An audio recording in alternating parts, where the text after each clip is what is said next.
Grace and peace multiply to you and yours in the knowledge, wisdom, and understanding of the Most High God, the Savior, to those that keep His commandments. I hope everybody's having a great day today, thanking God that He allowed us to wake up to see another day with His precious breath of life in us, to do His will. It's an honor to reach out to you on the Lord's Sabbath day today. It's July the 8th, 2017. Now, this is what I like to call signs and wonders. Because every day in our lives, signs and wonders are going on all around us. Just in our communities, in our neighborhoods, on the news, when you watch it on TV and on social media. You know, there's all kind of things going on that's according to a prophecy.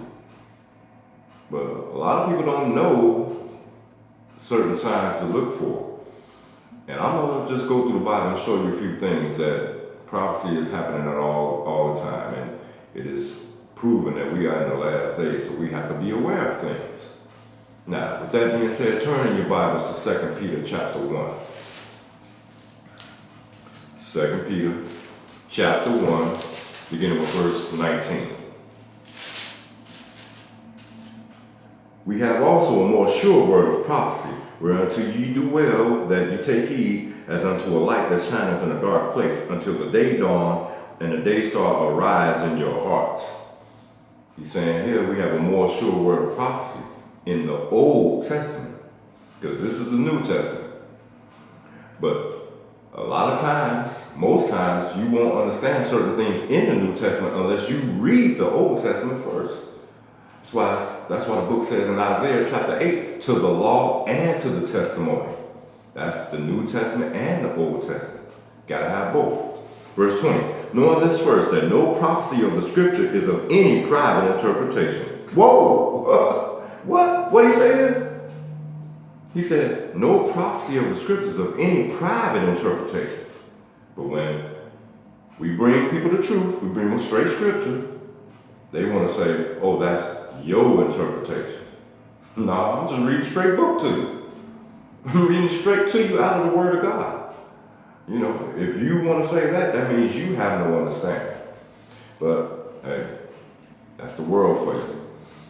Verse 21, for the prophecy came not in old time by the will of man, but holy men of God spake as they were moved by the Holy Ghost. Now, turn over to chapter 2. 2 Peter 2, beginning with verse 1. But there were false prophets also among the people, even as there shall be false teachers among you. Whoa, it's going on big time today, right? A lot of them say you ain't got to deal with the Old Testament. A lot of them say, oh, that was done away with. But what I just read to you in chapter 1, that we have a more sure word of prophecy. So if they're not teaching you prophecy, that's a major problem. And what line will they fall under right here? He said, but there were false prophets also among the people, even as there shall be false teachers among you, who privately shall bring in damnable heresies, even denying the Lord that bought them, and bring upon themselves swift destruction. And many shall follow their pernicious ways. Yes, sir. Football stadiums full of people. By reason of whom the way of truth shall be evil spoken of. That's cold. Verse 3, and through covetousness shall they with feigned words make merchandise of you. Oh yeah, they got these big sweet swelling words to try to make themselves feel superior or like they somebody. But they ain't doing nothing but twisting scriptures and conniving the people. He said, whose judgment now of a long time lingereth not, and their damnation slumbereth not. Verse 4, for if God spared not the angels that sinned, but cast them down to hell and delivered them into chains of darkness to be reserved unto judgment. So, we serve a fair God. God gonna reward you for whatever you do. Matter of fact, Jesus even tell you, every idle word that come out of your mouth, you're gonna be judged on it. So you gotta make sure the words that come out your mouth are good and not evil. You say God, so if the angels were sinning and God kicked them out of heaven, and God's kingdom is coming down here on this earth, what do you think that's going to happen to us that sin and don't follow God's instruction? Not going to make it into the kingdom. So now, turn to Revelation chapter 12. Revelation 12.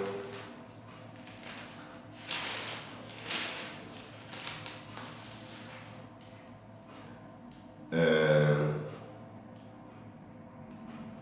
I'll show you something. Revelation chapter 12, verse 7.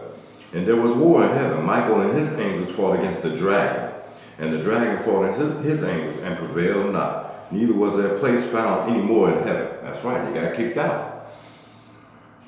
Verse 9. And the great dragon was cast out, that old serpent called the devil and Satan, which deceiveth the whole world.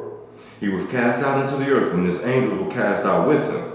And I heard a loud voice saying in heaven, Now is come salvation and strength, and the kingdom of our God, and the power of his Christ. For the accuser of our brethren is cast down, which accused them before our God day and night. Whoa, said day and night. That shows and proves that Satan and his evil angels, they never have a day off. They always trying to get us to turn from the Lord. Verse 11, and they overcame him by the blood of the Lamb. Who is the Lamb? That's Jesus. And by the word of their testimony, and they loved not their lives unto the death. Verse 12, therefore rejoice, ye heavens, and ye that dwell in them. Woe to the inhabitants of the earth and of the sea, for the devil is come down unto you, having great wrath, because he knoweth that he hath but a short time. That's right. Say, woe to the inhabitants of the earth. That's us. We down on this earth. And who down here with us? Satan and his evil angels. Vexing us all the time. Now, turn to Hebrews. Hebrews chapter 2.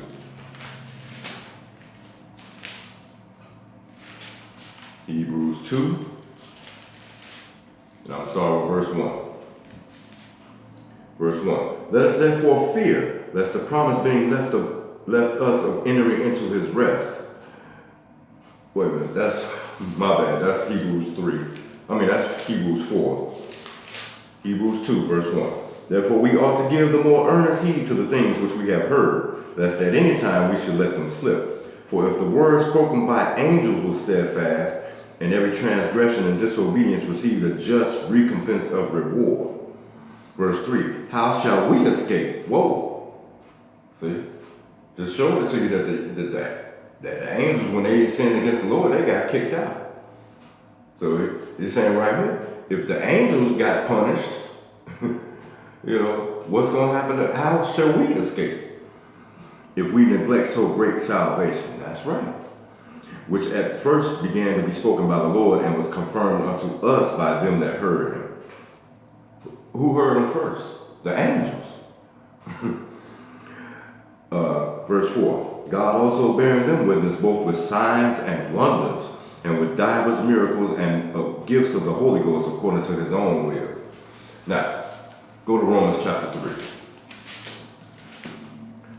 Romans chapter 3, and I'm going to start with verse 25.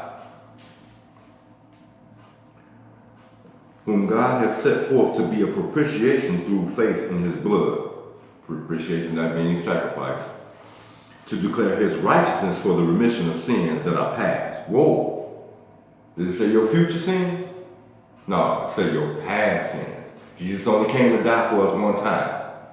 When he come back again, when he make his second coming, he's going to clean out all the evil. So the bottom line is to work hard to stop sinning. He said, remission of sins that are past through the forbearance of God. Verse 26, to declare, I say, at this time his righteousness, that he might be just and the justifier of him which believeth in Jesus. Verse 27, whereas boasting then, it is excluded by what law? Of works, nay, but by the law of faith. Verse 28, therefore we conclude that a man is justified by faith without the deeds of the law. Is he the God of the Jews only? No. Is he not also of the Gentiles? Yes, of the Gentiles also. Verse 30, seeing it is one God which shall justify the circumcision by faith. Circumcision, that's Israel. And the uncircumcision through faith. That's any other nation that want to be joined to Israel. Verse 31, do we then make the void the law through faith? God forbid. Yea, we establish the law. So these religious leaders that say the law was done away with, no, that ain't what the book say. We establish the law. It's just that simple. Now, turn to Matthew 24. I want to show you something. Show you some prophecy in the New Testament by the mouth of Jesus, but he going to direct you to the Old Testament. See what I'm showing. Matthew 24, beginning with verse 1. And Jesus went out and departed from the temple, and his disciples came to him for to show him the buildings of the temple. And Jesus said unto them, see ye not all these things? Verily I say unto you, there shall not be left here one stone upon another that shall not be thrown down. He telling Jesus, he telling his disciples, hey, this temple y'all adorn, it's not even going to stand in the future days. Verse 3, and as he sat upon the Mount of Olives, the disciples came unto him privately, saying, tell us, when shall these things be, and what shall be the sign of thy coming and of the end of the world? Peep game of what Jesus tell them. Verse 4, and Jesus answered and said unto them, take heed that no man deceive you. What? He said, don't let nobody deceive you. Man is the species, so that means male or female. He said, don't be deceived, because there's a lot of deception out in the world. Verse 5, for many shall come in my name, saying, I am Christ, and shall deceive many. Whoa, we see that going on big time, though. Verse 6, and ye shall hear wars and rumors of war. Whoa, ain't that a sign? Ain't that a wonder? Jesus telling you what's going to happen, and it's happening in our time right now. That shows and proves we in the last days. He said, you should hear wars and rumors of wars. See that ye be not troubled, for all these things must come to pass, but the end is not yet. He said, all these things are going to happen, but the end ain't happened yet, but it's coming. Verse 7, for nation shall rise against nation, and kingdom against kingdom, and there shall be famines, and pestilences, and earthquakes in divers places. All these are the beginning of sorrows. Jesus said it's just the beginning, but it's the beginning of the end. Now, skip down to verse 15. Show you this prophecy that Jesus spoke out of his mouth. Verse 15, when ye therefore shall see the abomination of desolation. Who? The abomination of desolation. Spoken of by Daniel the prophet, stand in the holy place. Whoso readeth, let him understand. Now, skip down to verse 20. But pray ye that your flight be not in the winter, neither on the Sabbath day. So this is prophecy coming out of Jesus' mouth about future days. So in future days, you still got to keep the Sabbath day. That's another lesson. Verse 21, for then shall be great tribulation, such as was not since the beginning of the world to this time, no, nor ever shall be. So anybody that's not keeping the Sabbath day, they are in direct contrast to the word of God. They serving another God. That's why Paul warned you about another Jesus. Now, let's go find out, since Jesus said, read Daniel the prophet, let's go read Daniel the prophet. Daniel chapter 7. And verse 17, and skip down to verse 23. These great beasts which are four kings which shall arise out of the earth. And that was Nebuchadnezzar with the Babylonians, then the Medo-Persians, then Alexander the Great with the Greeks, and the Roman Empire. Now, skip down to verse 23. Thus he said, the fourth beast shall be the fourth kingdom upon earth, which shall be diverse from all kingdoms, and shall devour the whole earth. Whoa! This fourth kingdom going to devour the whole earth. So you know it's getting its influence from Satan the devil, because Satan wants to deceive the whole world. And that's what he's doing, and he real good at it. Now, it says, devour the whole earth and shall tread it down and break it in pieces. Now, skip down to verse 25. And he shall speak great words against the Most High. Whoa. This king that's on this earth is going to speak great words against the Most High. So you know he worked for Satan. and shall wear out the saints of the Most High, and think to change times and laws. Whoa. Wasn't last year in 2016, this man, Big Papa, the head of the Universal Church, didn't he say, God has instructed me to amend the 10 Commandments? That, showing it to you right here. No man can change God's laws. Now, he said, and they shall be given into his hand until a time and times and the dividing of times. How long is that? 3.5 years. Now, go to Daniel chapter 11. Daniel chapter 11, start with verse 21. Talking about the same person, the abomination of desolation, spoken of by Daniel the prophet. Daniel chapter 11, verse 21. And in his estate shall stand up a vile person, to whom they shall not give the honor of the kingdom, but he shall come in peaceably. Whoa.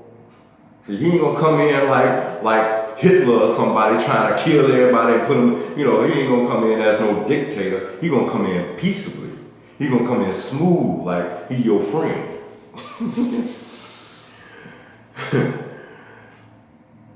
He said, he shall come in peaceably and obtain the kingdom by flatteries. What is flatteries? Trickery. Now, skip down to verse, I'm going to read on. Verse 22. And with the arms of a flood shall they be overflown from before him, and shall be broken. Yea, also the prince of the covenant. And after the league made with him, he shall work deceitfully. See, you're all about deception. What does Satan do? Deceiving the whole world. So you know he's working with Satan. For he shall come up and shall become strong with a small people. Verse 24, he shall enter peaceably even upon the fattest places of the province, and he shall do that which his fathers have not done, nor his fathers' fathers. He shall scatter among them the prey, and spoil, and riches. Yea, and he shall forecast his devices against the strongholds, even for a time. Now, skip down to verse 31. An arm shall stand on his part. That means he's going to have an army. And best believe he got one right now. I can show you that, but that's another lesson. And they shall pollute the sanctuary of strength, and shall take away the daily sacrifice. Whoa! Because when you look on the internet, Third Temple or Temple Institute, they are ready to build this third temple. They already built the altar, last year or the year before. They already got them a pure red heifer. They ready to do this thing. So it's going to be done. You just wait and see. Just watch. He said he's going to take away the daily sacrifice. Because when they build that temple, they're going to start calling themselves purified with the ashes of a pure red heifer and start the daily sacrifices again. But he gonna stop them from doing that daily sacrifice. And then that's when he's going to take over. And that's going to kick off the great tribulation of 3.5 years. A time that this world has never seen and never will see again. He said, and they shall place the abomination that maketh desolate. See, that's just the word twist around. The abomination of desolation, or the transgression of desolation, or the abomination that maketh desolate. Now, skip down to verse 35. And some of them of understanding shall fall, to try them and to purge them and to make them white, even to the time of the end, because it is yet for a time appointed. And the king shall do according to his will, and he shall exalt himself and magnify himself above every god. See, you know that's Satan. And shall speak marvelous things against the God of gods, and shall prosper till the indignation be accomplished. So it say he gonna prosper till it's over with. Till that 3.5 years is over with, then Jesus is going to return and take out all the evil. For that is determined shall be done. Verse 37, neither shall he regard the God of his fathers, nor the desire of women. Whoa. In the Universal Church, don't they got a lot of so-called priests molesting children, molesting little boys? They've been doing that for a long time. So this shows you where this come out of. Say he don't desire women, he desire men or little boys. But anyway, that's another lesson. nor regard any God, for he shall magnify himself above all. Now, turn to 2 Thessalonians, back to the New Testament, 2 Thessalonians chapter 2. And this is still talking about the same person. That's why you have to read it precept upon precept, precept upon precept, line upon line, line upon line, here a little and there a little. Can't have the New Testament without the Old Testament. It's just that simple. 2 Thessalonians 2, beginning with verse 1. Now we beseech you, brethren, by the coming of our Lord Jesus Christ, and by our gathering together unto him, that ye be not soon shaken in mind, or be troubled, neither by spirit, nor by word, nor by letter, as from us, as that the day of Christ is at hand. That's right, we in the last days. Jesus is coming back. But before Jesus come back, he told you what's going to happen. You're going to have this abomination of desolation, you're going to have the great tribulation, and then the Lord returns. There is no rapture. The word rapture ain't even in the Bible. That just goes to show you. Religious leaders twist things. They who they working for. But anyway, that's another lesson. Verse 3. Let no man deceive you by any means. Whoa, see? It's a lot of deception going on in the world. He said, let no man, ain't that the same thing Jesus said in Matthew 24? Now, I'm going to read on. Let no man deceive you by any means, for that day shall not come except there come a falling away first. Falling away from what? The truth. And that man of sin be revealed, the son of perdition. That's the same one as the abomination of desolation. Verse 4. Who opposeth and exalted himself above all that is called God. See? That shows you that's the same person. Because that's what he's going to do. Above all that is called God or that is worshipped, so that he as God sitteth in the temple of God, showing himself that he is God. See? But they ain't made that third temple yet. But they going to build it. And that's what's going to happen. Now, verse 5. Remember ye not that when I was yet with you, I told you these things? And now ye know that what withholdeth, that he might be revealed in his time. Verse 7. For the mystery of iniquity doth already work. See, he already working. He building back his power so the Roman Empire can be great again. You know, like you see on the news about our president, who was Donald Trump. He said he want to make America great again. Well, we got this guy over in Europe. You know, he want to make Rome great again. You know, he want to make it a world ruling power, and it's going to happen because it's according to prophecy. Everything Jesus said is going to happen, it's going to happen. Now, he said, only he who now letteth will let until he be taken out of the way. Verse 8, and then shall that wicked be revealed, whom the Lord shall consume with the spirit of his mouth, and shall destroy with the brightness of his coming. See, when Jesus returns, he's taking out all the wickedness. He's going to take out this abomination of desolation, because he's going to exalt himself above God and think he can fight God. You know, that's puffed up in the head, eh? Now, was I supposed to read that far? Verse 10. And with all deceivableness of unrighteousness in them that perish, because they receive not the love of the truth. See, a lot of people today don't love the truth. Ain't that something? I'd rather be hurt by the truth than comforted with a lie, because a lie is going to deceive you, you know, that they might be saved. Verse 11, and for this cause God shall send them strong delusion, that they shall believe a lie. Whoa, you keep rejecting the Lord's truth, he going to let you believe a lie. Gotta be real careful. That's the sign of a reprobate mind. Verse 12, that they all might be damned. Whoa. Damnation. Lake of fire, by who believe not the truth, but had pleasure in unrighteousness. Now, go back to Matthew 24. Matthew 24. And I'm going to pick it up at verse 9. Then shall they deliver you to be afflicted, and shall kill you, and ye shall be hated of all nations for my name's sake. What? You going to be hated for Jesus' name? That's right. The Jesus of this Bible. Not that other Jesus that Paul warned you about, that the world will teach you. Verse 10, and then shall many be offended and shall betray one another and shall hate one another. Whoa, the love of many shall wax cold. We see that going on every day. People hating one another for no reason. Verse 11, and many false prophets shall rise and shall deceive many. And because iniquity shall abound, the love of many shall wax cold.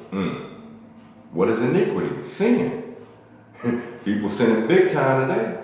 And they sinning so much that the love of many shall wax cold. They don't care about nobody. Now, I'm going to read on verse 15. Then skip down to verse 21. Verse 13. But he that shall endure until the end, the same shall be saved. So we ain't at the end yet, so ain't nobody saved. Period, point blank, plain and simple. Verse 14. And this gospel of the kingdom shall be preached in all the world for a witness unto all nations, and then shall the end come. Because you know it's societies and countries that have not heard this word yet. You know, and in thousands of years, there's still people that do not know about God. You know, and I mean, they are some intelligent people, but they don't know about God. They don't know about the Jesus of this Bible. But it's going to be preached to them, best believe. Now, that was verse 14. Okay. Turn to Matthew chapter 12. Wait a minute. Oh. Yeah, Matthew chapter 12. Oh, wait. Before you go to Matthew 24, verse 24. For there shall arise false Christs and false prophets, and shall show great signs and wonders. That's in the days of the abomination of desolation. Because it's going to be Antichrist in the world, performing all kind of miracles and whatnot to deceive the very elect. But those that know their God, and you can read that, they not going to be deceived. Now, turn to Matthew chapter 12. Matthew 12, and pick it up at verse 38. Then certain of the scribes and of the Pharisees answered, saying, Master, we will see a sign from thee. Now they coming at Jesus. Verse 39. But he answered and said unto them, an evil and adulterous generation seeketh after a sign. Whoa. Because you show them a sign, they're going to say, show me another. You know. They just have no belief, have no faith. What did the children of Israel do when Moses brought them out of captivity and slavery in Egypt? Moses went up to the Lord for 40 days. He was only gone 40 days, and they started worshiping something else instead of the true and living God. No faith. That's why Jesus said, ye of little faith. If you had the faith of a grain of mustard seed, you know, that's that little. That means it ain't hard. But you got to put forth some effort on your part. He said, an evil and an adulterous generation seeketh after a sign, and there shall be no sign given to it but the sign of the prophet Jonas. Verse 40, for as Jonas was 3 days and 3 nights in the whale's belly, so shall the Son of Man be 3 days and 3 nights in the heart of the earth. So the Lord say, okay, I'm going to give you a sign. And matter of fact, I'm going to show you that sign. Before that, let me show you something else. Matthew 27. Turn to Matthew 27. Because the Lord showed you this sign himself when he died on the cross. But I'm going to show you what happened when he died. Matthew 27, verse 50 and 51. Jesus, when he had cried, again with a loud voice, yielded up the ghost. That means he died. Verse 51. And behold, the veil of the temple was rent in twain from top to bottom, and the earth did quake, and the rocks rent. So that meant no more bringing animals for your sacrifices of sins. Jesus was the ultimate sacrifice. He died for our sins. No more animal sacrifice. But let me show you something else. Mark 15. Go to Mark 15, then we're going to go a little deeper. Mark 15. This is still when Jesus died on the cross. But I'm going to show you. Verse 33. And when the 6th hour was come, there was darkness over the whole land until the 9th hour. Verse 34. And at the 9th hour, Jesus cried with a loud voice, saying, Eloi, Eloi, lama sabachthani, which is being interpreted, my God, why hast thou forsaken me? That's when he died on the cross, and it still mentions again, it mentions again that the veil rent in twain from top to bottom. So, with that being said, let's go to Daniel chapter 9. The Lord instructed us to read Daniel the prophet. So go to Daniel chapter 9 and show you that Daniel prophesied about the Lord's death as well. Daniel 9, beginning with verse 1. In the first year of Darius, the son of Ahasuerus, of the seed of the Medes, which was made king over the realm of the Chaldeans, in the first year of his reign, I, Daniel, understood by books the number of the years, where the word of the Lord came to Jeremiah the prophet, that he would accomplish 70 years in the desolations of Jerusalem. So Daniel the prophet read the books of Jeremiah to get some understanding, because Jeremiah was a prophet, and what the prophets do, they bring the truth. Verse 3, and I set my face unto the Lord God to seek by prayer and supplications, with fasting and sackcloth and ashes. Now, verse 4, and I prayed unto the Lord my God, and made my confession, and said, O Lord, the great and dreadful God. Wait a minute. He ain't sweet Jesus? No. It say, the great and dreadful God, keeping the covenant and mercy to them that love him, and to them that keep his commandments. So who does God love? Those that keep his commandments. I can show you other scripture where you say, I love them that love me. But anyway, now skip down to verse 20. And while I was speaking and praying, and confessing my sin and the sin of my people Israel, and presenting my supplication before the Lord my God for the holy mountain of my God. Verse 21, yea, while I was speaking in prayer. See that? Speaking in prayer, not thinking in prayer. You have to speak the words into existence when you pray. That's why Jesus said, when you pray, say. While I was speaking in prayer, even the man Gabriel, whom I had seen in the vision at the beginning, being caused to fly swiftly, touched me about the time of the evening oblation. See, Daniel, at the time of the evening oblation, that's the sacrifice.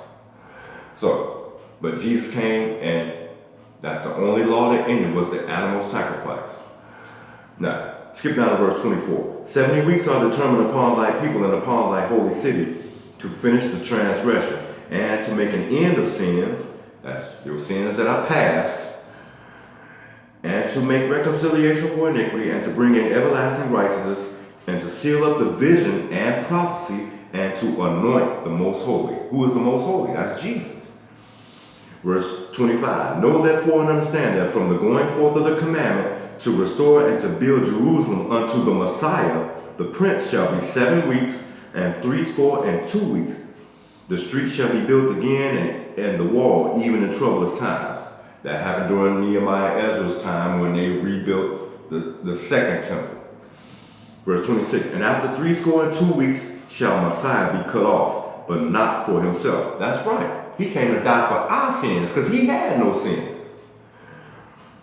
Cut off, but not for himself. And the people of the prince that shall come shall destroy the city and the sanctuary. That's talking about Rome, because they destroyed it in 70 AD with the Roman general Titus. And the end thereof shall be with the flood, and unto the end of the war desolations are determined. Verse 27, and he shall confirm the covenant with many for 1 week, and in the midst of the week he shall cause a sacrifice and the oblation to cease. That's right. See, it says the Messiah died in the midst of the week. It says he was cut off. That means killed. Didn't Jesus die on the cross? They killed him on the cross. He died in the midst of the week, not Good Friday. Don't let nobody deceive you. He said, and this is not just talking about Jesus' time, this is also pointing to the future as well in prophecy. He said, in the midst of the week, what's the midst of the week? That's hump day, right? That's Wednesday, not Friday, okay?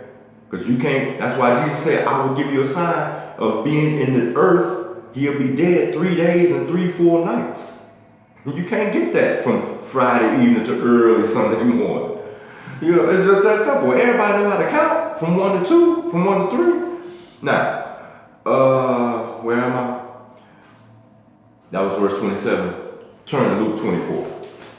Since I read it, I'm gonna prove it, because the Bible says prove all things. Luke 24.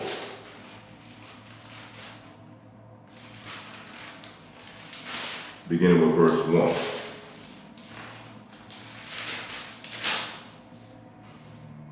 It says, now upon the first day of the week, very early in the morning, they came unto the sepulchre, which is the grave.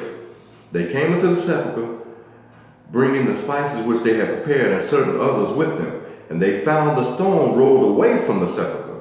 And they entered in and found not the body of the Lord Jesus. So he was already gone. Come on now. He was already gone. He didn't rise no early Sunday morning. He was already gone. He had to die according to prophecy and be resurrected according to prophecy before the Sabbath was over, which is today, not early Sunday morning. So, kill that lie. Now, 1 Timothy 4. He was already gone out the grave before they came early Sunday morning. He was gone. You have to, that's why Jesus tell you, search the scriptures. In them ye think ye have eternal life, but they are they that testify of me. If you want to know Jesus, you got to read the book. Now, 1 Timothy 4. Just one verse here, verse 1. Now the Spirit speaketh expressly that in the latter times some shall depart from the faith, giving heed to seducing spirits and doctrines of devils. Whoa. That's right. That's why Jesus said, let no one deceive you. That's why Paul said, let no man deceive you by any means. Now, turn to Jeremiah 32. Back to the Old Testament, Jeremiah 32.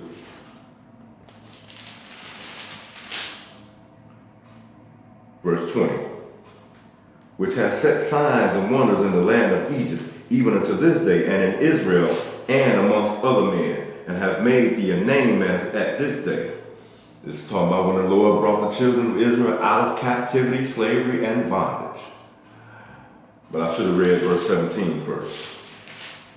It says, Ah, Lord God, behold, thou hast made the heaven and the earth by thy great power and stretched out arm, and there is nothing too hard for thee. Thou showest loving kindness unto thousands, and recompense the iniquity of the fathers into the bosom of their children after them. The mighty God, the Lord of hosts is his name. Great in counsel and mighty in work. For thine eyes are open upon all the ways of the sons of men, to give everyone according to his ways, and according to the fruit of his doings. That's right. Faith without works is dead. You have to put in works. You can't just be a bench member for Christ. You got to do something, and you got to do it according to what's written, not no man's philosophy. Now, turn to Psalm 105. Psalm 105. And I'm going to pick it up verse 6. O ye seed of Abraham, his servant, ye children of Jacob, his chosen. His what? His chosen. He is the Lord our God. His judgments are in all the earth. He has remembered his covenant forever. How long is forever? I mean, it don't stop. The word which he commanded to 1,000 generations, which covenant he made with Abraham and his oath unto Isaac, and confirmed the same unto Jacob for a law, and to Israel for an everlasting covenant, saying, unto thee will I give the land of Canaan, the lot of your inheritance. That's right. And the land of Canaan is Jerusalem, the city of peace. But right now, you got two nations fighting over this land, and it ain't no peace over there. That's another lesson. Now, go to Isaiah chapter 7. Isaiah chapter 7. And pick it up at verse 10. Moreover, the Lord spake again unto Ahaz, saying, Ask thee a sign of the Lord thy God. Ask it either in the depth or in the height above. But Ahaz said, I will not ask, neither will I tempt the Lord. And he said, Hear ye now, O house of David. Is it a small thing for you to weary men? But will ye weary my God also? Verse 14, therefore the Lord himself shall give you a sign. Behold, a virgin shall conceive and bear a son, and shall call his name Emmanuel. He said the Lord himself will give you a sign. And what does Emmanuel mean? God with us. Now, turn over to Isaiah chapter 8.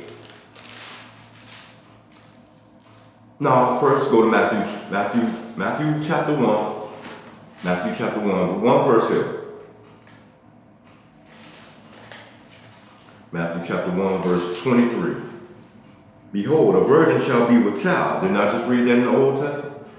A virgin shall be with child and shall bring forth a son, and they shall call his name Emmanuel, which being interpreted is God with us. And who was that? That was Jesus. Now, go to Isaiah 8. Isaiah chapter 8, beginning with verse 10. Take counsel together, and it shall come to naught. Speak the word, and it shall not stand, for God is with us. Whoa.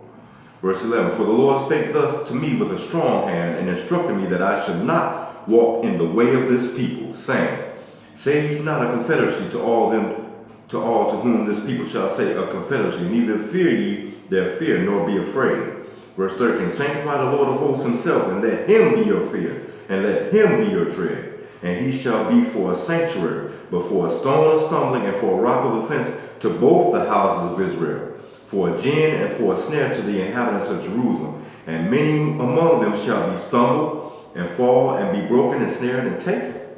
Verse 16, bind up the testimony, and seal the law among my disciples. Whoa. Who was the only one that had disciples? Jesus. That's why you got to read the Old Testament. He said, bind up the testimony and seal the law among my disciples. Now, skip down to verse 18. He said, behold, I and the children whom the Lord hath given me are for signs and for wonders in Israel from the Lord of hosts, which dwelleth in Mount Zion. You know who's a sign and a wonder still today in this world? Black folks. Why is it that we the main ones getting diseases and sicknesses, and we the main ones dying by unjustifiable homicide by the police, and drive-by shootings and killing each other because we are under the curses? You got to read Deuteronomy 28, verses 15 through 68. Deuteronomy 28 is blessings and curses. Verses 1 through 14 is the blessings. But because our forefathers kept disobeying God, we are under the curses. Who was the only nation of people that came over here on slave ships? Deuteronomy 28, verse 68. He said, the Lord shall bring thee into Egypt again with ships. You ain't got to, if you living in Jerusalem, you ain't got to go to Egypt on those ships. You can walk there. Just like the children of Israel walked out of Egypt from captivity and slavery. It's just that simple.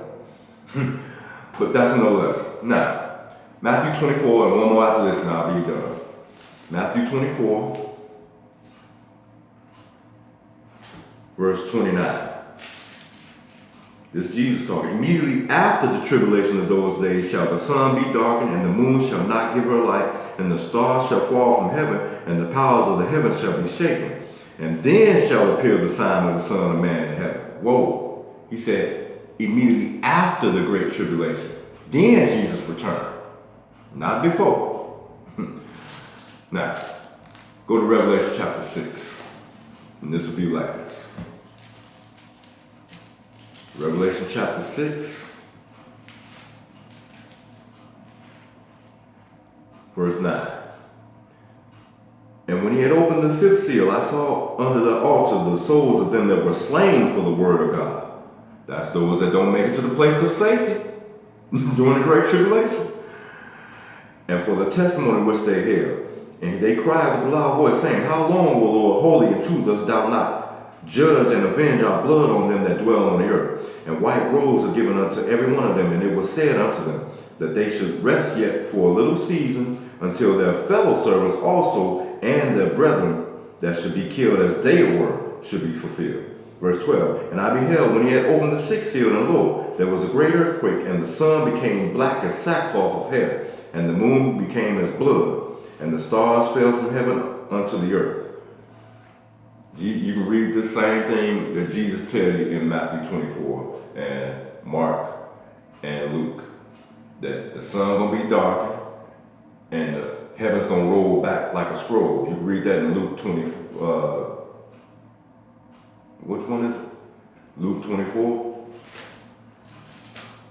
But the thing is, signs and wonders are happening all the time. You have to get the spirit of prophecy in you in order to understand. So when you see certain things, you'll be like, oh, okay, that was written in the scriptures. I already knew that was going to happen. But the Lord said in the book, be ye not troubled, for all these things must come to pass, but the end is not yet. So we got to get ourselves straight before the end comes, because judgment is coming. And you want to be in the kingdom with the Lord and reign with him for 1,000 years, and then the Father's kingdom come down. It's just that simple. Grace and peace multiply to you and yours, and knowledge, wisdom, and understanding of the Most High God, the Savior to those that keep his commandments. Peace.